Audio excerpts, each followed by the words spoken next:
Welcome to the House of Lechmere. I'm very pleased for my first online interview to introduce you to Christer Holmgren, a very close friend and colleague of mine, expert in the subject of Charles Lechmere, the lead candidate to be the person known to history as Jack the Ripper. Now, Christer has written this book on the Lechmere theory, of which we'll hear about later. He's also the star of the documentary The Missing Evidence, Jack the Ripper, which has been shown hundreds of times around the world and been seen by countless millions of people. So, without more further ado, here we are. Welcome, Christer Holmgren. Thank you, Edward. It's good to hear from you. Good to hear your voice again. Yeah, haven't seen you. Haven't been over to, unless you came over and didn't make yourself known, you haven't been over to England for a few years, have you? No, I haven't, but I'm planning to go recently, actually, because it's about time. Yeah. I don't think, in fact, I've seen you. I don't think I've seen you since you did The Missing Evidence, actually. I don't think. I might be wrong. I don't think so. Anyway, I wanted to go through, really, your life in Ripperology, your path through Ripperology. I know you've been involved in it for a long time, longer than me, I think, really. And how you came to Lechmere and the highlights of your work within the Lechmere theory. So, to start off, how did you get involved in Ripperology, and when was that? Well, that takes us back all the way back to 1979, I believe, when I went to a book sale in Malmö, the town where I was born in Sweden. I don't live there now, I live in Helsingborg. But there was a book sale there, and at that book sale there was a book by a fellow called Donald Rambello. And the book was called in Swedish Jack Uppskäraren Fakta I Målet, which is in Britain, I think it was called Jack the Ripper, the complete case or something like that. Mm-hmm. Anyway, it was a very cheap book. I was interested in criminology as such, so I picked it up, and on the cover of the book there was stamped a drawing of a Victorian lady, and there were 14 similar stamps on the cover. And so I had a look and I thought, okay, so that probably means that the man who wrote this book is of the meaning that there were 14 victims.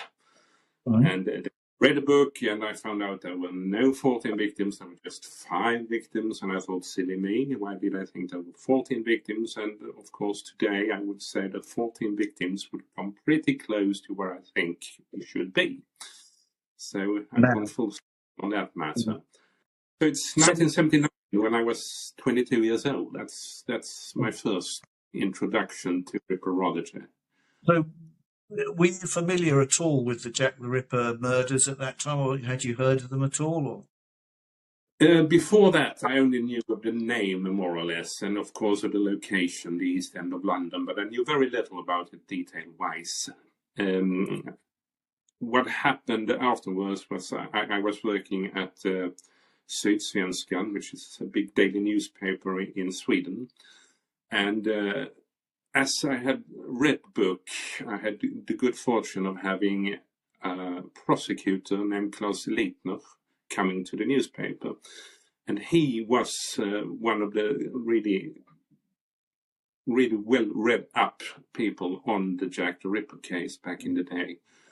And so I took the time and he took the time. We spoke to each other, and I found out a little more, and I was very intrigued.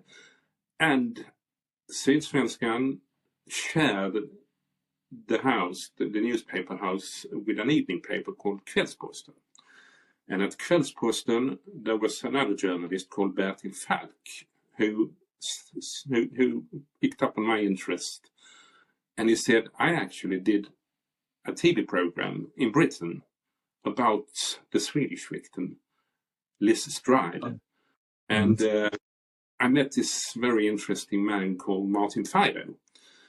And Bertil knew I was going to London, so he said, if you want to, I could try and fix you up to meet Martin Fido and speak to him. And so he did. And so I went, and so I met Martin Fido, and we had a very interesting evening speaking about the case. And from there on, it has just kept on going. So what year was it when you met Martin Fido then? That would have been somewhere in the early 80s. In the early 80s? Yeah. Before it all became sort of more popular, in, if you like, in after 1988. It was before then, was it? Yeah, it was. Yeah, it was before the 100 anniversary. Anniversary. Yeah, it was well before that. Early 80s. Because I know, obviously, Liz Stride was obviously Swedish. Do you think Sweden has more knowledge of the case than other European countries, or do you think it's across Europe? Well, the Stride factor has produced a lot of interest. There are a few Ripperologists here who are quite read up on the case and extremely well read up on the Stride case. So it has sparked a lot of interest in Sweden for the case over the years. So in those early years, say the 80s and the 90s, and even into the first decade of the 21st century. 21st century? Yeah. Is it 21st century? Did you have any suspects then? Did you ever go through any other suspects that were your favourites at that? No, I was not a suspectologist. I did write an article some years down the line, which was called An Affair of the Heart.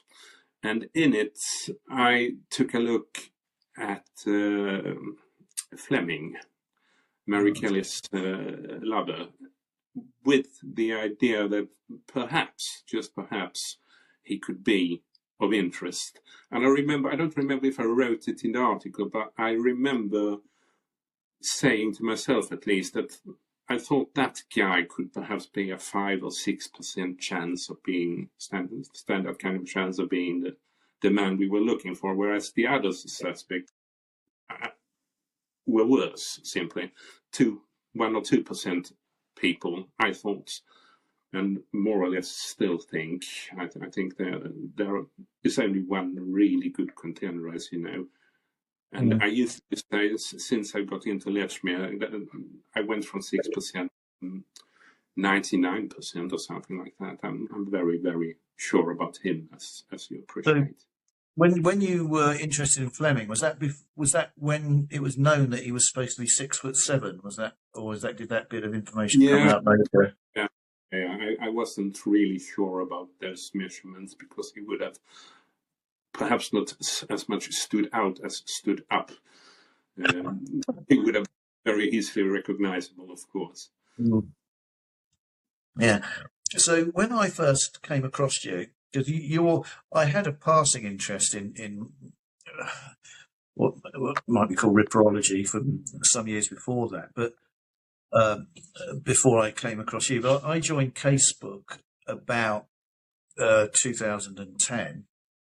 Ish. Yeah. Under the name Lechmere, which was a bit of a giveaway, and and you were there under the name Fisherman, of course. Because let's clear this up. Is that because you like fishing? Because I know fishing is your hobby. Is that why you call yourself fishing? It is because I love sport fishing, but of course that's also I could always have said that there was supposedly a framed picture in Mary Kelly's room called The Fisherman's Widow or something like that. So I always latch on to that. But no, it's because I'm a keen fisherman. I call myself a fisherman. And so there have been occasions, haven't there, where people think that we were the same person, didn't they? And some posters have accused us of being the same person. Yep. There was. But on the first time I came aware of you is on Casebook because you used to discuss the thing that you may say otherwise, but it seemed to me that the thing that you discussed most passionately at that time in around 2010 into 2011 was the Hutchinson theory. Yeah. I'm going to call it Yeah. Hutchinson, George Hutchinson. Yeah, very heated discussions they were with the signature Ben, a man called Ben Holm, who was very much into believing in Hutchinson as the prime candidate. Yeah, And he's disappeared completely now. I have heard why, but he, interestingly enough, talking about Fleming, he thought that he actually thought Hutchinson might be Fleming, one and the same person. There's this Fluchinson theory where Fleming and Hutchinson are the same person. But Fleming, I believe he was 6'7", and Ben said you couldn't have this 6'7" guy, a bit similar to what you said actually, because he'd be too noticeable. But ironically, Ben was about 6'7", apparently. I've been told. I didn't met him. I never had any idea about how tall he was. Yeah, actually, he's for myself, but I'm not 6'7". I'm 6'4". So I was a small guy in that comparison. But I hope I. Yeah. Anyway, so your particular take on Hutchinson, I know, it's what you used to argue extensively, was that you think he got confused over the dates, basically, don't you? Yeah, I think so. And because it came forward several days late, in his mind, he conflated what happened on Friday night and it's probably happened on a Thursday night or something like that, isn't it? Yeah. He was a man who he was much of a vagrant, moving from place to place, staying in different places, doing work on various places. And it's the exact kind of background you need to have if you really want to have a really good chance of confusing days.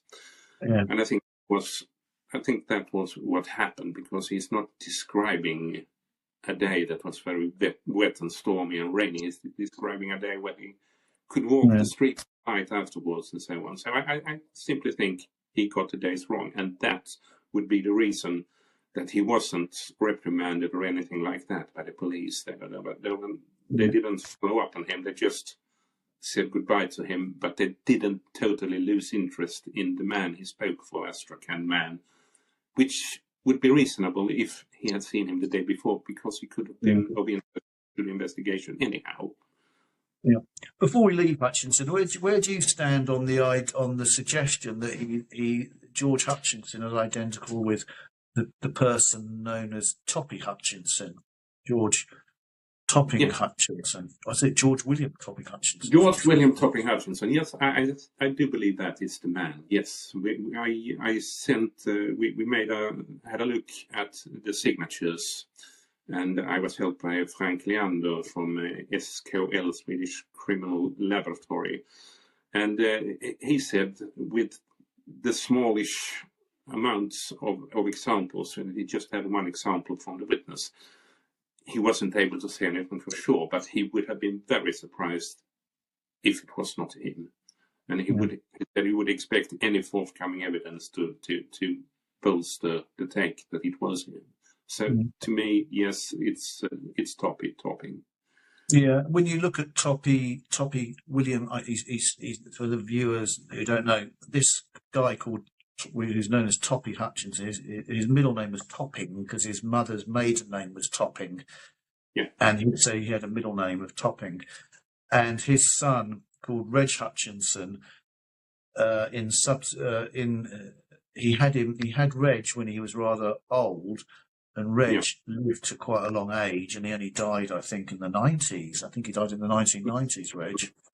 And he said his father called George Hutchinson, was a witness, and matched the guy known as a witness. And it always seemed unreasonable to me to disbelieve someone's son, who's the son of someone called George Hutchinson, who said his father did this, to disbelieve it. It doesn't seem reasonable to me. And no, it's only Ripperology isn't always about being, isn't it? It's not, yes, indeed, anything goes. And also, I researched Toppy Hutchinson's life, and he had a missing period which matches when he was probably living an itinerant in lodging houses, and I've Yeah. got him living in a lodging house at one period near there, just afterwards. So it sort of matches his lifestyle. Yeah, that is predicted. To me, it seems a very good suggestion. But obviously, and I've seen you characterise.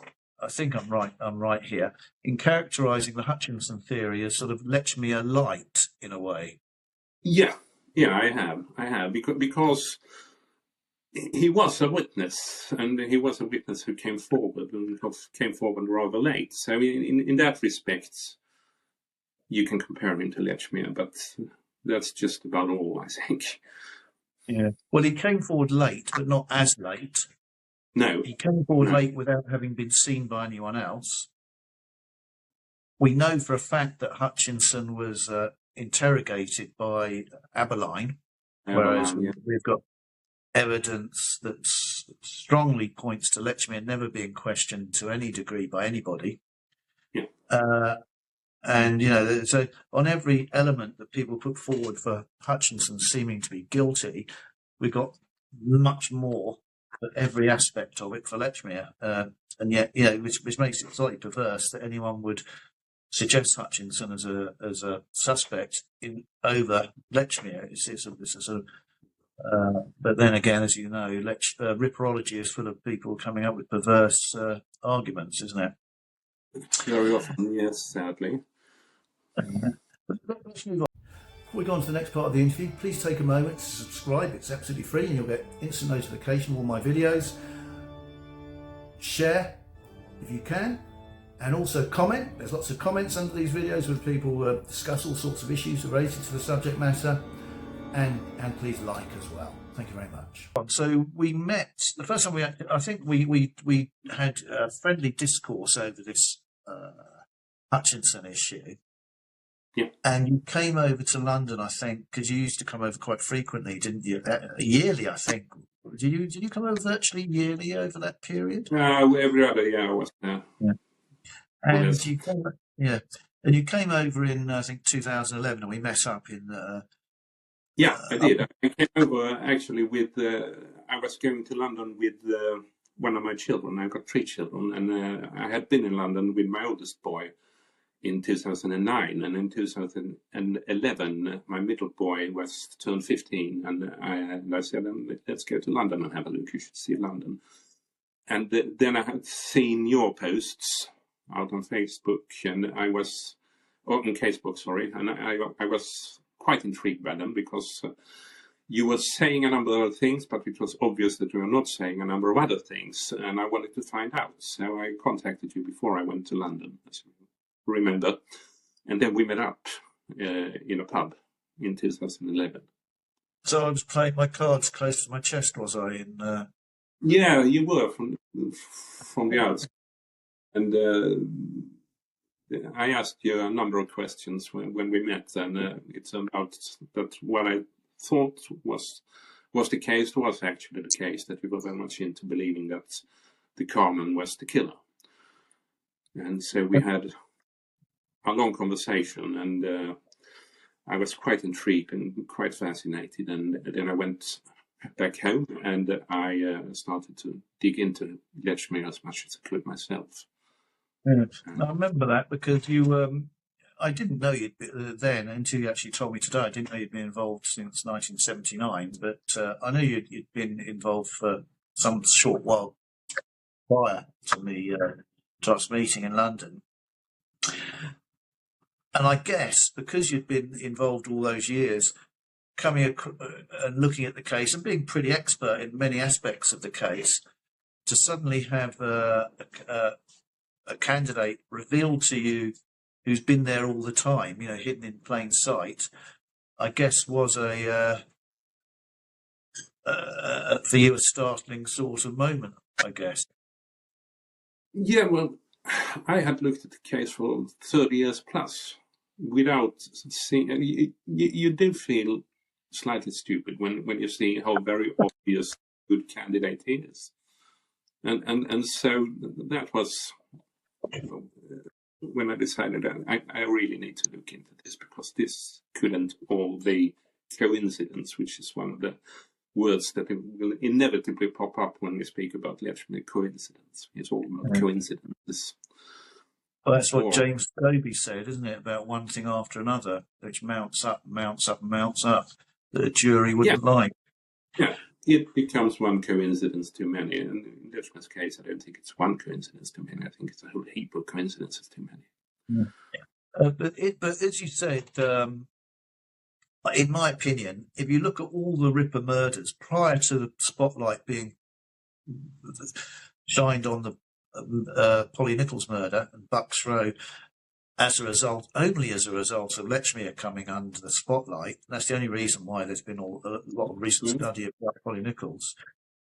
It was probably one of the most ignored and brushed over murders of all the Ripper murders, I think. Yeah, it used to be that. It was kind of regarded as like some sort of drab, uninteresting affair. He didn't.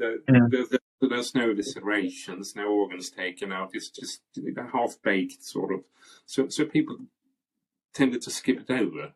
Yeah, with this boring Carmen coming along the road and get rid of him, get him out the story as quick as possible. Nothing to see here. Move on, please. So but it isn't like that today. Today she is. That's how Rumbelow treats you actually in your first book. That's how just about every author treats her, more or less. It's quite entertaining to have a look at what I said about her. One of my favorites is the Sugden book. The Sugden book, which is so good, written by such a competent man, and there's so much material and so very. It's a really, really good read. But when you read Philip Sugden's book, that one, yeah. When he writes about the Nichols murder, he writes that Charles Lechmere put his hand on Paul's shoulder and said, "Let's go and have a look at this woman." And then he says, the two Carmen went gingerly across the street.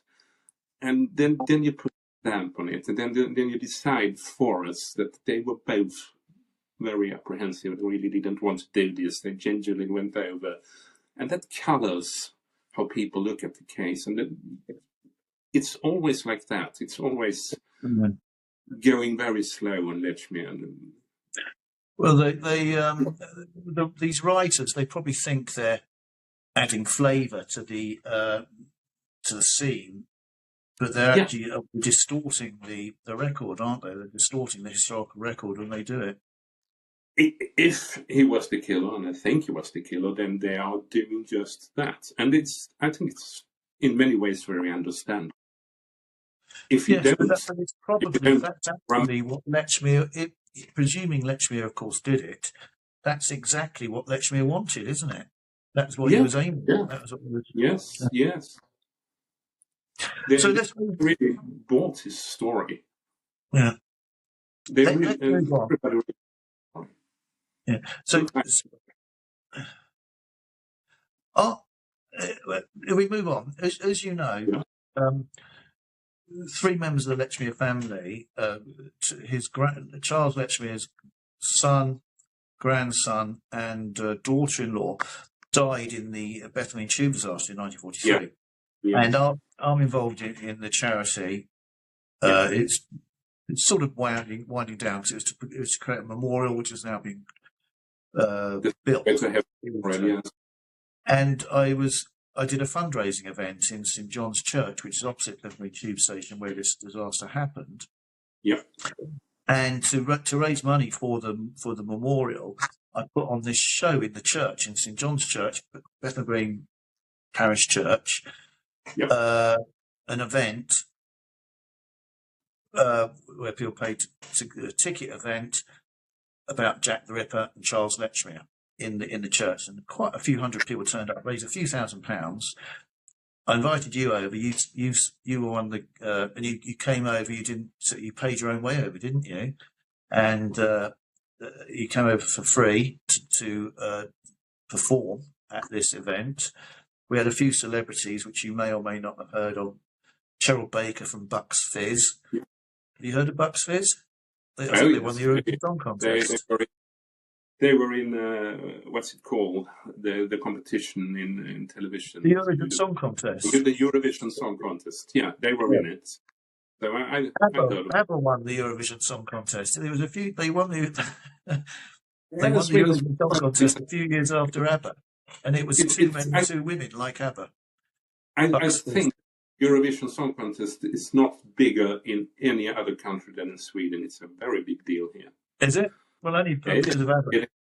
It is. Not, yeah. Mostly because of just ABBA. we're diverting. Has Sweden ever won it since?